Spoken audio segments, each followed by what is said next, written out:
Hello guys and welcome to be knowledgeable. तो इस video में हम आज डिस्कस करेंगे कि मोटर का कनेक्शन कैसे चेकआउट किया जाता है, साथ ही में मोटर से रिलेटेड कुछ एडिशनल इन्फॉर्मेशन भी देखेंगे। तो आप जो ये डिवाइस देख पा रहे हो इसको बोलते हैं ब्लोअर। जो मोटर कनेक्टेड है ब्लोअर से, तो ये हो गया हमारा एक पूरा ब्लोअर। तो ये 7 HP के एक मोटर है, 3 फेज इंडक्शन मोटर है। और जो ये टर्मिनल देख पा रहे हो आप, वो डेल्टा कनेक्शन में कनेक्टेड है। डेल्टा कनेक्शन में कैसा होता है, स्टार कनेक्शन में कैसा होता है, और साथ ही में इसको चेकआउट कैसे किया जाता है, डिफरेंट टाइप्स ऑफ मेथड कैसा होता है चेकिंग आउट का, वो भी हम साथ में देख लेते हैं। तो एक हमारी होगी 1 HP की 3 फेज इंडक्शन मोटर है, और ये हो गया हमारा टर्मिनल बॉक्स। और ये हो गया हमारा, यहाँ पे लगा हुआ होता है हमारा फ़ैन का क्या काम होता है, और टर्मिनल बॉक्स में क्या कौन से कनेक्शन दिखाई देते हैं, चलिए देखते हैं। ये जो टर्मिनल बॉक्स है इसमें आपको 6 टर्मिनल दिखाई देते हैं। 3 फेज़ का है, मतलब यहाँ पे 3 वायर यूज़ किए जाते हैं। तो 3 फेज़ और 6 टर्मिनल कैसे क्या होते हैं, तो हमारा जो एक वायर होता है उसके कितने टर्मिनल होते हैं, 2 टर्मिनल होते हैं। तो ये हमारी है 3 फेज़ इंडक्शन मोटर। तो 3 फेज़ है यानी 3 वायर यहाँ पे यूज़ किए जाते हैं। तो 3 वायर के हो गए हमारे 6 टर्मिनल। जो एक वायर होता है वो इंटरनली वाउंड करके आता है, और आपको आउटपुट में ऐसे 6 टर्मिनल आपको दिखाई देते हैं। 3 वायर्स यानी 6 टर्मिनल आपको यहाँ पे दिखाई देते हैं। तो आपने सभी मोटर में ऐसा एक टर्मिनल बॉक्स देखा होगा जिसमें फ़ैन कनेक्टेड होता है। ये जो फ़ैन कनेक्टेड होता है ये हमारी मोटर के रोटर के शाफ्ट में कनेक्ट होता है, जो कि इसका मेन पर्पज़ है मोटर को कूलिंग प्रोवाइड करना।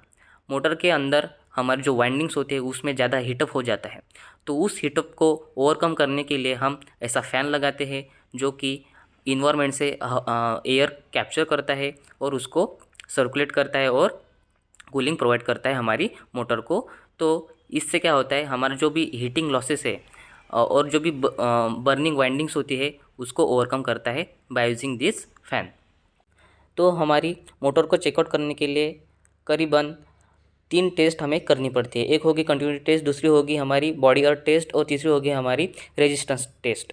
तो तीनों टेस्ट करने के बाद हमें पता चलेगा हमारी जो मोटर है वो वर्किंग कंडीशन में है या फिर फॉल्ट कंडीशन में है।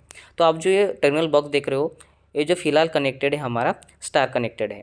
स्टार कनेक्टेड कैसा होता है और डेल्टा कनेक्शन कैसा होता है मैं आपको साथ ही में बताऊंगा। तो फिलहाल आप जो ये टर्मिनल बॉक्स देख रहे हो या फिर जो ये मोटर है वो स्टार कनेक्टेड में कनेक्टेड है।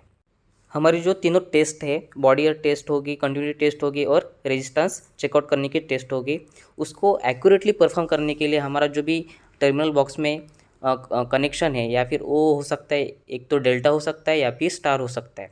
तो हमें उसको प्रायोरिटी है फर्स्ट उसको निकालना पड़ता है। क्यों निकालना पड़ता है, क्योंकि हमारा जो कनेक्टर है वो एक प्रकार से जो टर्मिनल है दोनों टर्मिनल उसको शॉर्ट करता है। तो अगर हम उस टर्मिनल को कनेक्टर को निकाल लेंगे तो हम हमारा जो भी तीनों टेस्ट है उसको एक्यूरेटली परफॉर्म कर।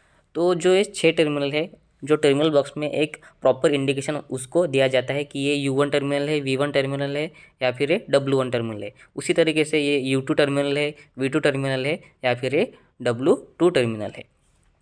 तो U1 V1 W1 ये हो गया हमारी प्राइमरी साइड, मतलब जो एक सिरा है वाइंडिंग का, और दूसरा सिरा है उसको हम इंडिकेट करते हैं U2 V2 और W2 को W2 की सहायता से। तो हमें ये ना पता हो तो उसको भी हमें पता करने के लिए हम कंटिन्यूटी टेस्ट परफॉर्म करते हैं कि कौन सा वाइंडिंग किसके साथ शॉर्ट है, मतलब जो एक सिरा है वायर का वो दूसरे वायर के साथ शॉर्ट होता है। तो चलिए देखते हैं, कंटिन्यूटी टेस्ट परफॉर्म करते हैं। तो हमारा जो मल्टीमीटर है उसको हमने कंटिन्यूटी पे स्विच कर लिया है। तो हम जब भी हम जो दो टर्मिनल है उसको शॉर्ट करेंगे तो हमारे जो भी वैल्यू में फ्लक्चुएशन आना चाहिए। तो ये जो चेकआउट करेंगे कि कौन सा टर्मिनल किसके साथ शॉर्ट है। जो पहला टर्मिनल है वो थर्ड टर्मिनल के साथ शॉर्ट है। उसी तरीके से हम दूसरा टर्मिनल भी देखेंगे। जो दूसरा टर्मिनल है वो किसके साथ शॉर्ट होना चाहिए, फर्स्ट वाले के साथ शॉर्ट होना चाहिए। और उसी तरीके से जो थर्ड वाला टर्मिनल है वो शॉर्ट होना चाहिए निचले वाले के सेकंड टर्मिनल से। तो हमारा जो कंटिन्यूटी टेस्ट है वो मतलब करेक्ट है। तो हम दूसरा टेस्ट परफॉर्म करेंगे, उसको बोलेंगे हम बॉडी अर्थ टेस्ट।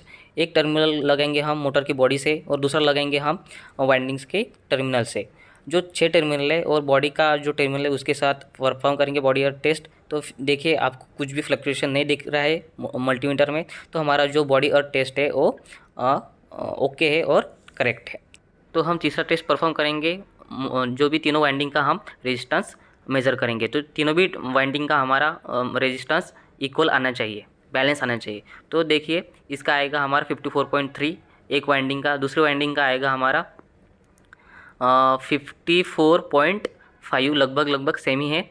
और तीसरे वाइंडिंग का देखेंगे तो उसका आएगा हमारा 55.5, मतलब इतना फ्लक्चुएशन चलता है। हमारा जो भी रेजिस्टेंस चेकआउट करने की मेथड है वो सक्सेसफुल है और हमारा जो भी मोटर है वो वर्किंग कंडीशन में है, ये फॉल्टी नहीं है। और हमारे जो तीनों टेस्ट है, कंटिन्यूटी टेस्ट होगी, रेजिस्टेंस चेकआउट करने की टेस्ट होगी और बॉडी अर्थ टेस्ट होगी, ये हमारी तीनों टेस्ट करेक्टेड है और हमारी मोटर वर्किंग कंडीशन में है, उसको हम यूज़ कर सकते हैं।